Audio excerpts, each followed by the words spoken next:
Effective Living offers life management group coaching. This is a great introductory option for those who are ready for guidance to structure your life in such a way where there is a harmonious balance between having enthusiasm for what you need to do, coupled with fulfillment of doing what you want to do. Join our group coaching program today to start creating a life you don't need to take a vacation from. More information about our group coaching program can be found at www.ricardomiller.com.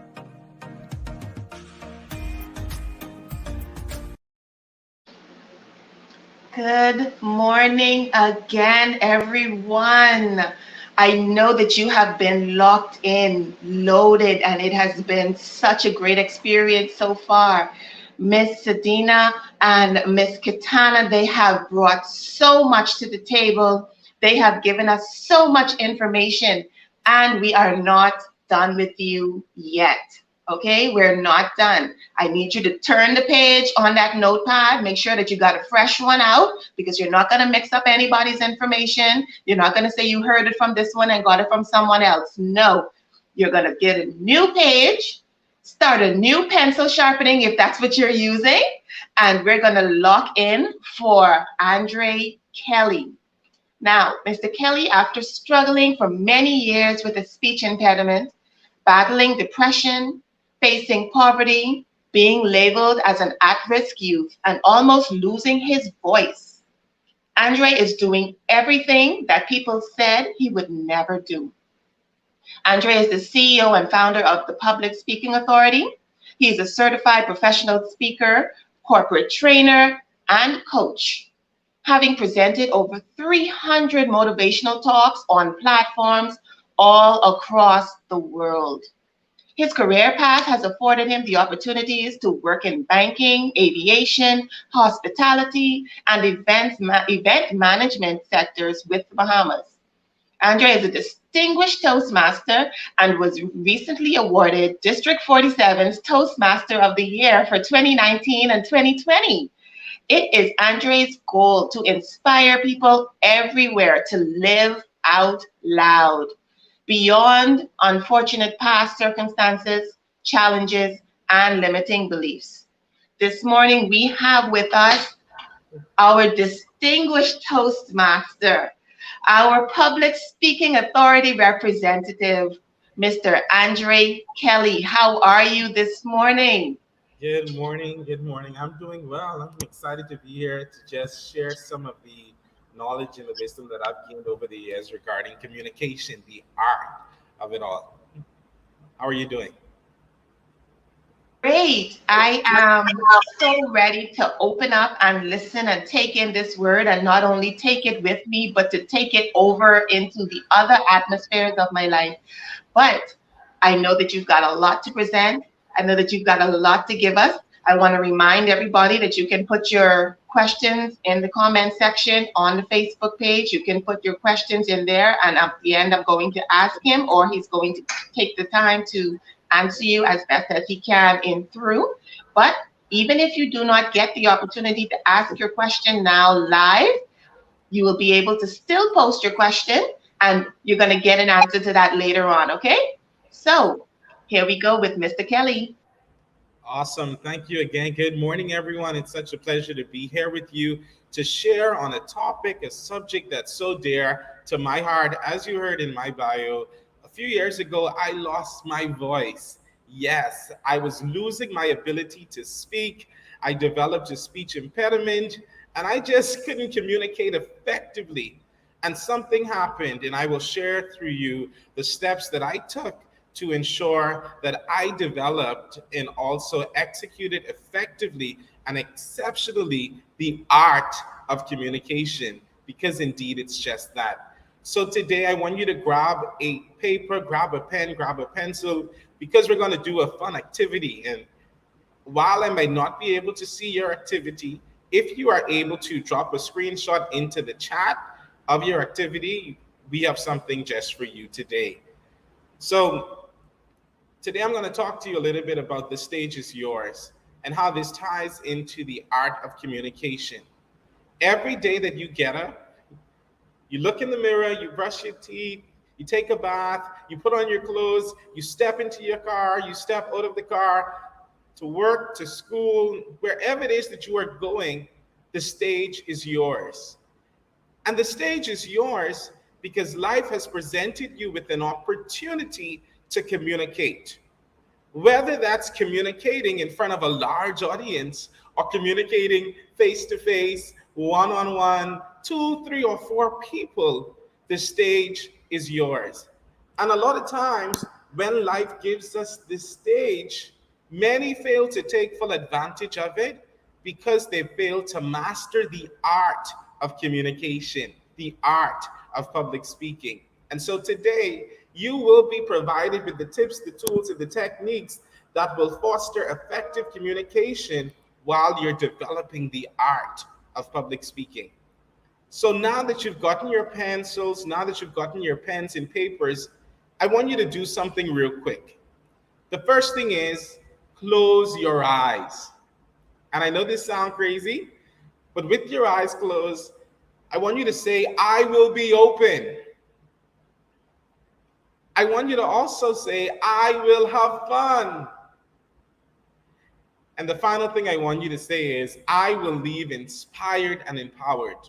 And that's important because what comes next may seem a little bit crazy, but if you are open, chances are you're gonna have fun. And if you are open, if you're having fun, chances are you will leave inspired, empowered, and motivated to not just develop, but to effectually practice the art of communicating effectively. So close your eyes again, and with that same pen, paper, pencil, paper, I want you to draw the shape of your head. Whether it's big, whether it's small, take a minute and draw it. I want you to draw your eyes, big, small. Don't forget to draw the eyelashes. Don't forget to draw the eyebrows. I want you to draw your nose. And don't forget the two nostrils that you inhale and in some cases exhale.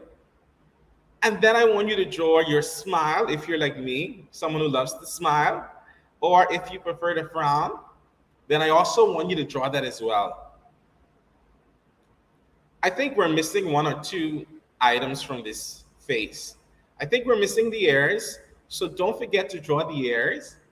Feel free to put those earrings in if you're wearing them today. And then I want to encourage you, the final thing that's left to do, draw your hair. And if it's bald, almost like mine, you're in good luck. You don't have to draw anything. But if you're wearing braids, extensions, edges, I want you to put all those things on that piece of paper. I'll give you a minute to open your eyes. I'll give you a minute to take a look at it. And then I want you to type into the chat real quick some of your responses as you open your eyes and look at the image that you drew. Remember, the stage is yours.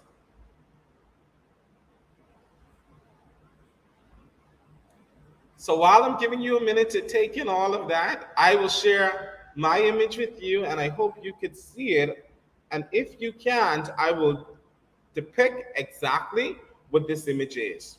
So basically, the image that I drew was an illustration of my face. But if the truth be told, my head was one way, my eyes were another way, my eyebrows were all over the place, my hair, my ears, my nose, my mouth, my smile, everything seemed out of place. It looked like a ball of confusion, and it was extremely hard to identify if that was truly me. The reason why I asked you to draw this image of what should depict you is to ask you the question and to set the basis or the foundation for this message. The stage is yours. Does that really look like you? The next question is that the image you drew a true reflection of who you really are? Remember, I said earlier, every day that we have the opportunity to wake up and to step out of our homes, the stage is ours. When we communicate, whether it's face to face, one on one, small groups, large groups, the stage is ours. And a lot of times, perceptions are built and developed based on the how we sound, the what we say, and in some cases, the meaning behind what we said. Whenever you heard, whether it's from the distance or in the distance or up close, is your sound a true reflection of you?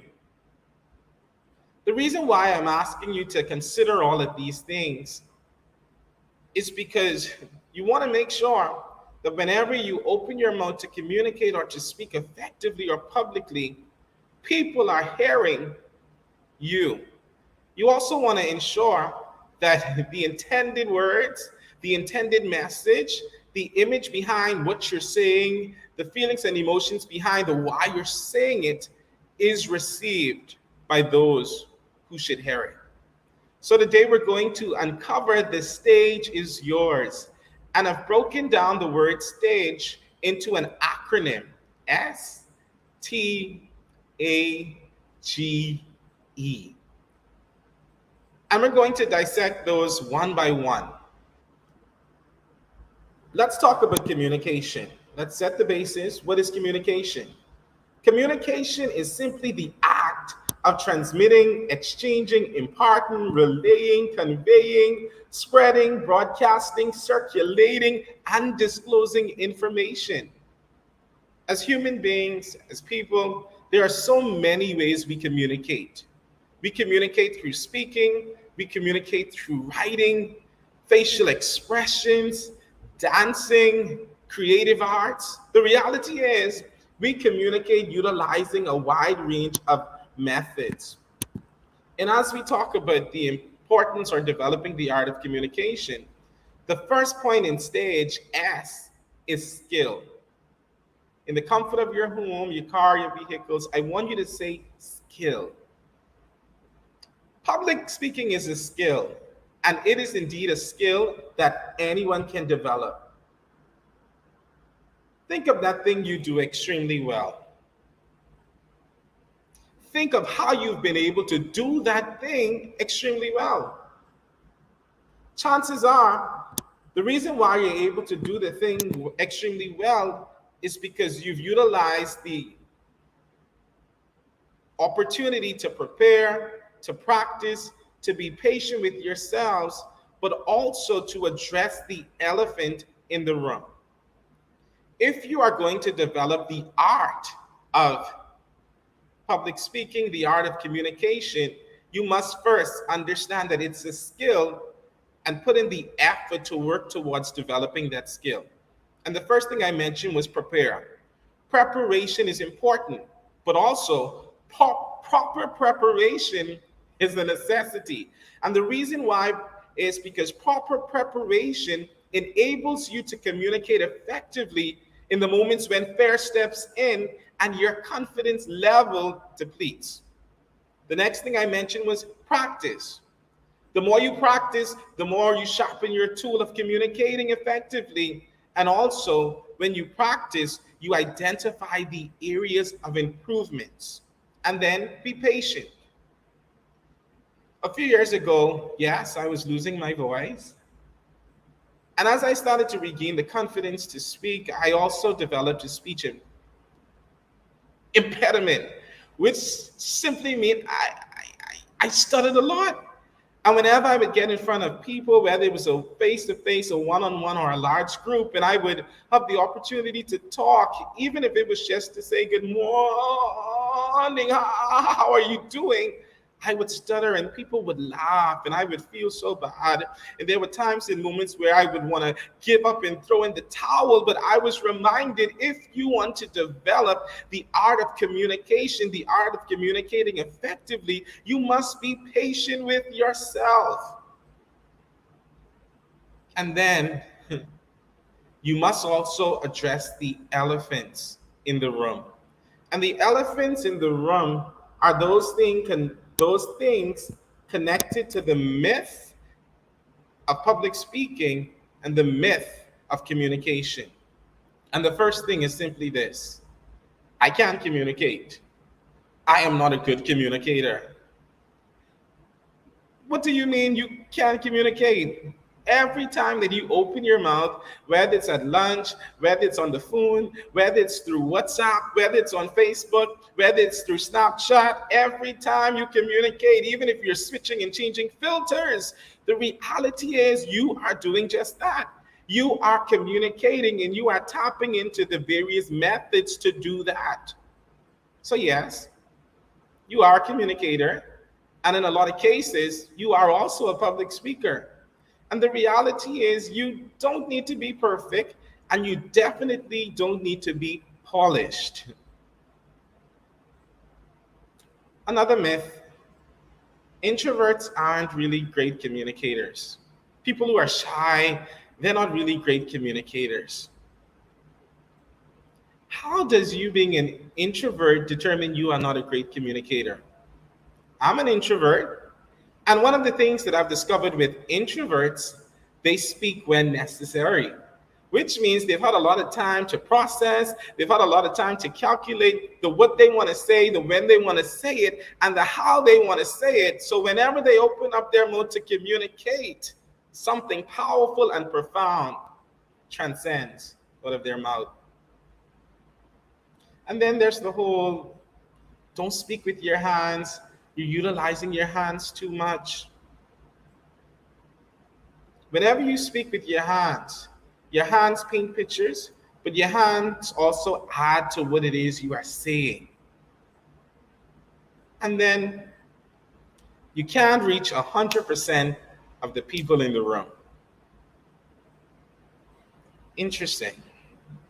I won't dive into that in detail, but as we uncover the art of communication, you will find that there are several things that allows you to reach 100% of the people in the room.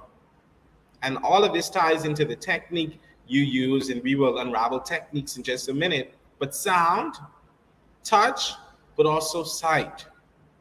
We have the power whenever we speak to utilize sound to pierce the hearts of those that are listening, to evoke emotion, to touch. And whenever we are touching, we are impacting. And whenever we are touching and we are impacting, we are causing people to see, to dream, and to believe. All of this is a part of the art of communication. Now, the reason why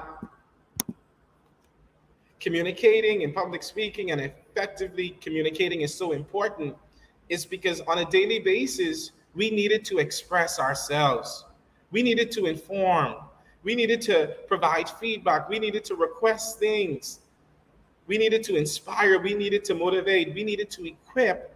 And we also needed to empower. So remember the first thing: public speaking is a skill and anyone can utilize it. Anyone can develop it. The second thing that I want you to know is skill, S, T. T simply stands for techniques. The effective communication of an idea, a thought, depends heavily on the technique used. When I ask you to close your eyes and draw that image, for those of you that did it and opened your eyes, I'm sure you said things like, "What? That doesn't look like me. What? Oh no, that's ugly. Oh, that's not a true reflection of me." If I had asked you to do it with your eyes open, chances are it would have looked a lot better. You would have been extremely proud of it. And the reason why was simply because of the technique used.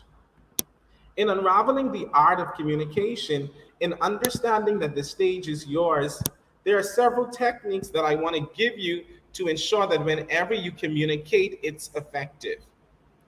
And the first thing, this is important for us as young people: organize your message. There are three parts to a message: intro, body, and conclusion. And a lot of times as young people, we have this thing where we love our dialects, we love our slangs. Yeah, boy, how it go, dog? What you saying? What a go on, boy? What you dealing? And all of that is okay. I didn't say it's good. It's okay. It has its time and it has its place. But if you want to really master the art of communication, it starts with being able to organize your message. Example. Good morning. How are you doing, Andre? Hey, Sandina, I am doing amazing. How are you doing? My intro was simply, hey, and I called the name of the person I was communicating with. My body was, I am amazing. And my conclusion was, how are you? It's simple, it's easy. Organize your message. The next thing is prepare and practice. So while I was struggling with my speech impediment, while I was losing my voice, I was able to tame my speech impediment because I still struggle with it today. I was able to tame it simply by preparing the what I wanted to say even before I said it. Imagining someone coming up to me and asking me, Andre, how is your day going? And my response. And I would practice that over and over and over. And it worked. Proper preparation enables you for the moments when fear steps in and depletes your confidence levels. But proper preparation also prepares you for the moments when you are asked at the last minute to speak off the cuff, to speak impromptu, to give a word of encouragement. And then a most important one, evoke personality. This is important because as young people, as people in general, we have mentors, we have people we look up to. And while we emulate some of those amazing traits and characteristics from our mentors, do not become your mentor. Do not lose your personality while clinging on to the personality of your mentor. Become who you were designed to be and let that translate in conversation. Evoke your personality, not Barack Obama's, not Oprah Winfrey, not Andre Kelly's. Evoke your personality. And there are several things that you could do to evoke your personality. Don't be afraid to tell stories. Don't be afraid to tell jokes. Don't be afraid to utilize a little bit of sarcasm where necessary. Let's talk a little bit about some more techniques. Vocal clarity. Vocal clarity is simply ensuring that we can understand the words that are coming out of your mouth, that we could hear it, that we could also appreciate it, that we could dissect and digest it. If you're speaking too fast, chances are no one is going to hear anything that you say. I'll translate what I just said. If you're speaking too fast, chances are no one is going to hear what you have to say. Take your time and speak. If you're speaking too soft, no one is going to hear what you're saying. I'll translate what I just said again. If you're speaking too soft and your voice is not at an audible pitch, volume, tone, no one is going to hear everything that you are trying to say. Are you speaking clear enough? Are you committed to speaking clear enough? Vocal variety, and this is one that I love. It's all about adding some flavor to your communication. No one loves someone that speaks one tone all the time. One way to enhance your vocal variety is simply evoking your personality. Because when you evoke your personality and we get to hear when you're happy and we get to hear when you're sobbing and mad and you're frustrated, we have the variety in your voice. And that's important. It's necessary. Body gestures. Allow your hand to create movements. Allow your eyes to make contact. Allow your facial expressions to indicate what you're saying even before you've said it. And then another technique, especially for those of us that are extremely talkative, I call it the power of the pause. Know when to take a deep breath. Know when to stop talking for a minute. Yeah. Know when to observe the full stops, the commas, the exclamation marks, and the question marks. Because when you're able to pause in the midst of your communicating, you're able to allow the person or the people you're communicating with and to dissect and digest everything that you are saying. So we talked about the skill. Public speaking is a skill that anyone can develop. Yes. We talked about developing techniques. There are tons of techniques you can utilize. And now we are going to talk about the A, avoid. Avoid communication barriers. Communication barriers is simply anything that stands in the way from your message being received. In many cases, you can be a barrier. The what you say, the what you do, the how you do it, the what you wear, all of those things can be a barrier. Can you imagine having a conversation with someone and they're in their cell phones just texting the whole time? And in your mind, you're thinking, are they really listening to me? Are they actively listening to what it is that I'm saying? Imagine showing up to an event dressed in the wrong thing and you have an opportunity to speak. What you're wearing can also be a distraction, it can also create a barrier. Not being audible or clear enough with your voice, not having enough vocal variety, all of that creates barriers.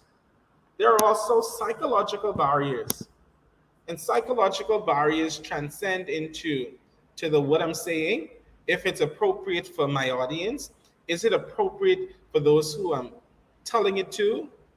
There's also our attitude. Our attitude is not just displayed in the how we say something, but it's also displayed in our body language. And the reality is sometimes we can look at you and tell when your attitude is a little bit off, especially when your face is sour or screwed. Perception is also something that creates barriers. From the minute you open your mouth, from the minute you walk into a room, from the minute you start to speak, someone has already created a barrier about you. Or this dude ain't gonna make no sense today. Oh my God, why do you think you have to talk like that? Why does he look like that? Perception creates barriers. One of the things that I always tell people, if you want to overcome the barrier in communication, ask yourself, am I the barrier whenever you're communicating? Even when you are getting dressed, am I the barrier? Even when your attitude is flaring up, will this be a barrier? The essence of strategy is choosing what to do and what not to do. You want to not create barriers? Consider your strategy. Consider the what you're going to do, the when you're going to do it, and the why you are doing it, because that's important. When you identify all of those things that I've just alluded to, the next thing that you will also need to do is consider your audience. There's a time and place for everything. And while as young people, we love our slang, we love our dialect, in some cases, we love to be a little bit ratchet. There's a time and place for everything. Know your audience. Know the people you're having conversations with. Because when you know them, you're able to easily utilize some of those techniques that I talked about a little bit earlier. You're able to tap in easily to your personality, depending on the people you're communicating with. You will also be able to know in advance the what to say and the how to say it based on the personalities you're connecting and communicating with. So let's go back. Public speaking is a skill anyone can develop, yes. Utilizing the right techniques is indeed important, because when you utilize the right techniques, you're not just able to reach 100% of the people in the room, but you're also able to do the third thing. You're also able to make a conscious effort to avoid the communicating barriers. Are you a barrier? Consider that. The fourth point, one more, and then we are out, is simply generating credibility. Generating credibility. Establishing credibility is one of the easiest ways to connect with your audience. And truth be told, it's hard in a lot of instances to generate credibility, especially with people that are not your friends, people that are not your peers. And in some cases, it's even harder with your peers, especially when they've got to know you a little bit. So several things you could do to generate credibility, because a part of the art of communicating is connecting. If you're not connecting, then why are you communicating? Woo. A part of the art of communicating is my message motivating? Is it inspiring? If it's not motivating, if it's not inspiring, then why are you communicating? If you want to connect, if you want to inspire, if you want to motivate and empower, you must be able to generate credibility. One of the easiest ways to generate credibility is to utilize quotes. Yeah, the journey of 1,000 miles begins with one step. It took me so many steps to get here today, but I am here. And while it feels like 1,000+ miles, I'm enjoying it. I utilize the quote. Don't be afraid to utilize quotes. Don't also be afraid to utilize your own quotes. Don't be afraid to tell stories. But most importantly, do not be afraid to tell your story in conversations. Whenever I speak with young people, I tell my story of how I'm effectively living now. Because the truth be told, at the age of 9, I lost my mother to breast cancer. My father was never there. I went through school failing because the teachers told me, young man, pay attention, young man, be respectful. But my focus was the girls. Yeah, for real. And whenever my teachers would speak to me, I would say, man, you retarded, man, you old, man, who you keep talking to? Because I didn't quite understand that they were once my age and they knew what I would end up in go to, and they were trying to prevent and hinder me from the roadblocks and the barriers.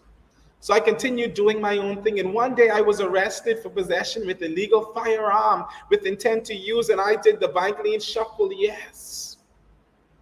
The gun was in mine, but I was guilty by association, like Adam and Eve in the fig tree. I was guilty because I was with the wrong crew at the wrong time. And in my mind, it was the right crew at the right time. And I paid a price. 7 years of this thing being on my record, preventing me from getting good jobs. But that's not how the story ends. And the story continues because that same teacher, the things that she said rang and rang and rang in my ears. And one day I had made up in my mind to do more with my life.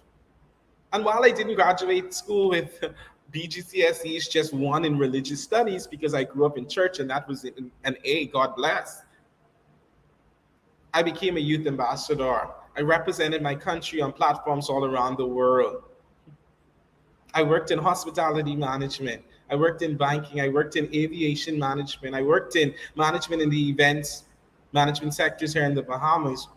And I also started a business that's recognized in 4 countries around the world called the Public Speaking Authority. I'm telling my story because when I tell my story, that adds credibility to some young person in the room, some young person that I may be communicating with that feels like they can't because of the psychological barriers that are in their minds. I'm generating credibility. I'm connecting. Don't be afraid to tell your story. Don't be afraid to tell stories. Don't be afraid to present the facts of who you are, the facts of who you've been called to be. That's important because a lot of times we think facts are only statistical. But the fact that you're alive is a fact. The fact that God identifies you as a royal priesthood, a chosen generation, and all of these good things is a fact. Don't be afraid to tell facts, but also don't be afraid to add some humor. Give people a moment to laugh out loud. Because when they're laughing out loud, they're living out loud their emotions. And also, don't be afraid to utilize visual aids. I want to clarify that because when we have the term visual aids in communication, we think it's all about the PowerPoint, but no, our life is a visual aid. That's powerful. Your life is a visual aid.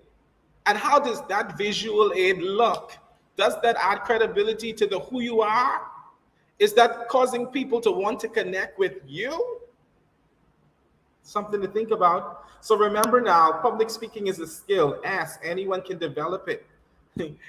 Techniques, develop the right techniques. T, the A, avoid communication barrier. And the G, generate credibility. And the final point I'm going to touch on is simply this: effectual excellence. Excellence is a habit that we all should aim to do. And the more that we do something, the more excellent we should become at it. And I say should become, because it all depends on if we're doing it the right way. Now, effectual excellence in public speaking is attained, is achieved only when we allow the effort on our part to remain. Are you making a consistent effort to become a better communicator? Are you making a consistent effort to understand the people you're communicating to and with? Are you making the effort to understand who's communicating through you? And that's important because we did the image earlier with your eyes closed. And I asked you the questions. Does that really look like you? Is that a true reflection of you? When you open up your mouth and communicate, is it a true reflection of you? Is it a true reflection of who God says you really are? Think about those things. Excellence in public speaking, effectual excellence, is attained when we develop through preparation and practice the skill, when we utilize the right techniques to enhance our delivery, when we avoid communication barriers, when we achieve at successfully generating credibility, and when we remember that we are the experts. We've been called, we've been chosen, we've been appointed. I want to go back to remembering that you are the expert, because there's several things that prevents us from owning the stage that life gives us. And two of those things, well, three. One is preparation. And we talked a lot about that. But the next two is fear. And I always tell people, you can be motivated and energized by your fears, or you can be paralyzed by them.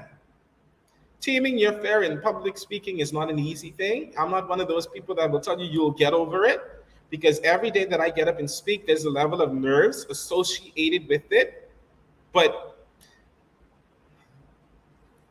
whenever you're able to identify the what is making you fearful, you have an opportunity to address and to deal with it. And I always tell people, if you want to tame your fear of communicating, if you want to tame the fear that's preventing the art of communication from being displayed effectively in your life, you need to do some soul searching.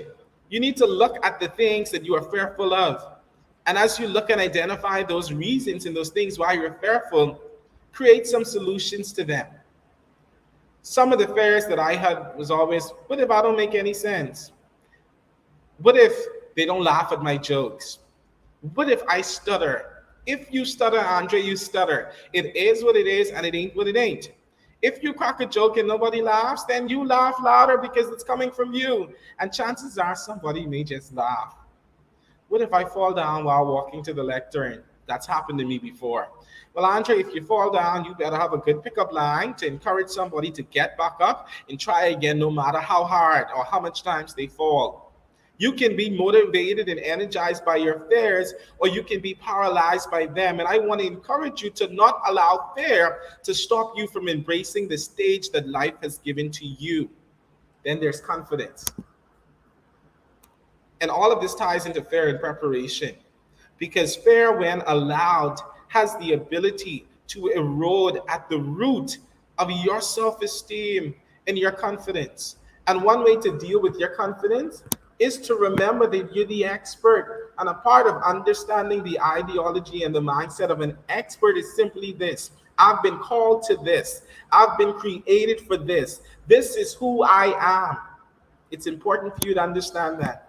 Because when you understand that public speaking is a skill, when you utilize the right techniques, when you avoid communication barriers, when you generate credibility, and when you strive towards effectual excellence, you can unravel and master the art of communication and possess the stage that life has given to you. I want to encourage you today.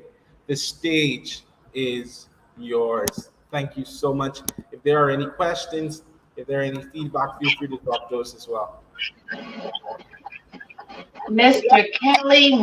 Kelly, first thing I would like to say to you is thank you for bigging up the introverts out there. We greatly appreciate it. It is welcomed. We got to stick together while separate and apart. That's You know it. how we do things.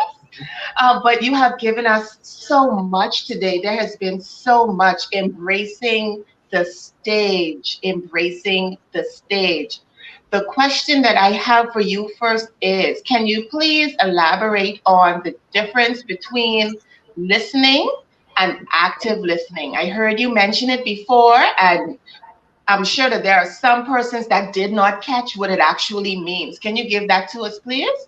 So the first thing I would say is listening and actively listening is two different things. A lot of times when we listen, we don't understand what it is we're listening, and we are okay with that. But actively listening is a process combined with so many different things that allows us to remove the preconceived notions of the person who we are receiving from, all the things in our minds like, man, hurry up, get this over with. All of the things in the back of our mind that what we have to do that creates the barrier from us really listening to receive and to understand. But actively listening also involves the process of us identifying emotions, of us identifying body gestures. Because when we identify the emotions of what is being communicated, we're able to articulately respond to that thing and to deal with it effectively. And so you will find active listening is important, especially for mentors. It's important for persons who are receiving feedback, receiving advice. When we actively listen, we shouldn't be responding with our, I'm trying to say this term correctly.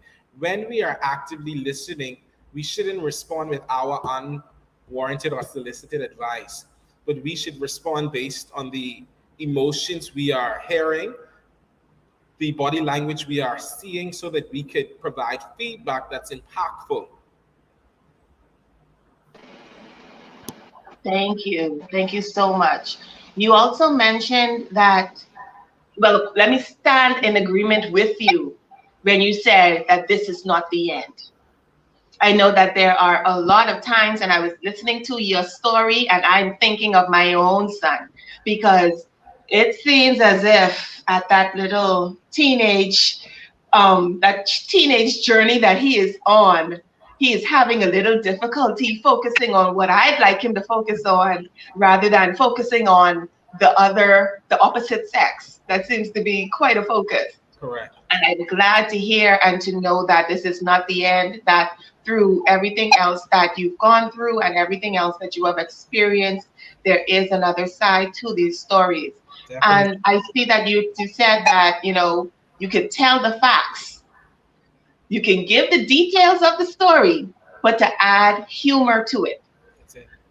Now, I would like for you to tell us a fact. Has there been a situation where you have told a fact and added humor to it, but you were truly the only one that was laughing? Please tell us. Yeah, so this is also an embarrassing moment as well, but I'll share this here because it's public knowledge. So I was on a plane headed to the U.S. and I was scheduled to land in about 5 minutes. So I said to my brother who's on the side of me, I said, I'm not going to use the bathroom because we'll be landing shortly. And could I tell you, within 2 minutes, we went into some turbulence. The pilot came on and said, we will be circling for about 15, 20 minutes. Please ensure your seatbelts are fastened. And at that time, I was ringing the call button, trying to get some special attention. And the flight attendant came. She said, what's the problem? I said, I gotta go now. She said, unfortunately, you can't. And could I tell you, within 5 to 10 minutes, it was on in that chair. But the funny part about it was I was so embarrassed that I waited until everyone could clean the aircraft. I left the aircraft with my brother behind me, my bag in the front, and I was walking through the airport. And strangely, there was a young Bahamian who I had known. And he said, oh, you're trying to hide it, eh? And I burst out laughing. I said, listen, I am indeed trying to hide it, but I don't think you understand. And so that was a moment for me. But I want to jump back on something that you said earlier, because I know we still have a few more minutes, if I may.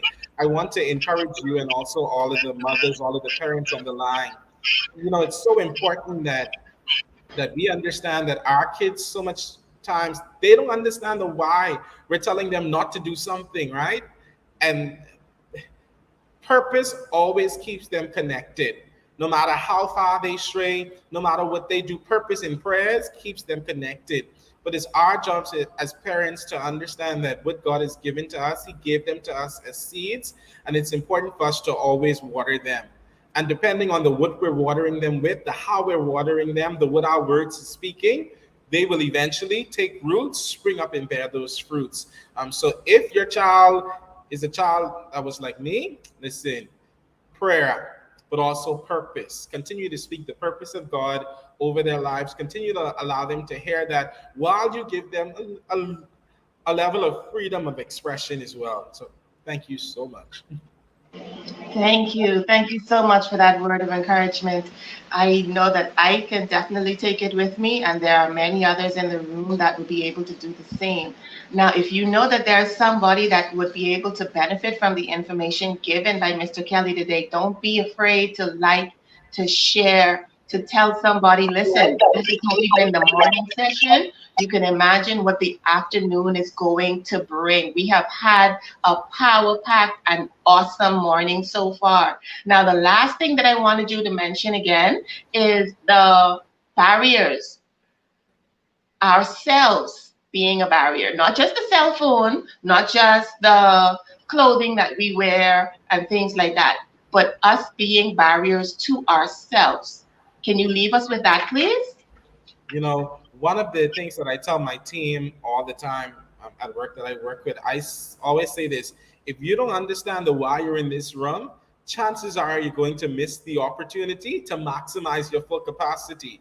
Anyone can access and unlock potential, but few can access and unlock capacity, and capacity is what gets us to our next level.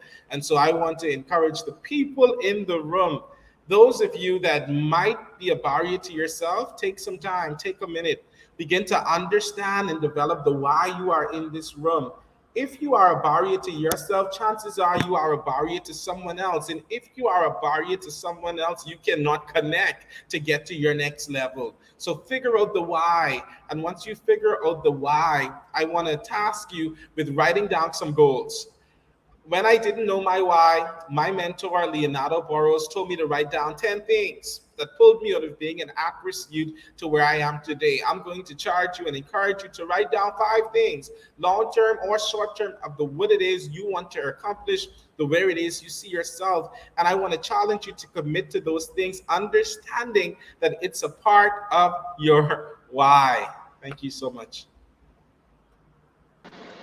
Well, I appreciate the challenge. I am definitely going to take it on. And I'm not only going to take it on for myself, I'm going to pass it on to this kid of mine also. And let's see exactly where that's going to lead him and where that's going to take him. Thank you so much for your time today. Thank you so much for the information and the energy that you brought to the room. We greatly, greatly appreciate it. Everyone on the Effective Living team, I know that we've had a great morning so far, and the afternoon is going to be even better. So our next session is going to start at 12 sharp. You don't want to miss it. You don't want to be late. You have yourselves a few minutes to get yourself something to eat. I kind of already started. You guys can continue. Make sure that you're back at 12 sharp, okay? You don't want to miss anything. This morning has been great, and this afternoon is going to get even better. See you.